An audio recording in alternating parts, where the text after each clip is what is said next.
Hello दोस्तों, हाल ही के समय में नज़ला, खांसी, सर्दी जुकाम की समस्या बहुत ही ज़्यादा चल रही है।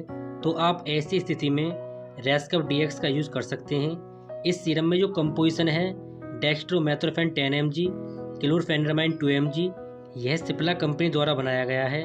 इस सिरप को आप 100 रुपये में किसी मेडिकल स्टोर से आसानी से खरीद सकते हैं। तो दोस्तों, अगर किसी को ड्राई कफ यानी सूखी खांसी हुई है, नज़ला है, जुकाम है, तो आप रैस्कव DX का यूज़ कर सकते हैं। इसको लेने से सूखी खांसी, नज़ला, जुकाम ठीक हो जाएगा। गाइस, वीडियो अच्छी लगी है तो वीडियो को लाइक, शेयर और चैनल को सब्सक्राइब जरूर करें।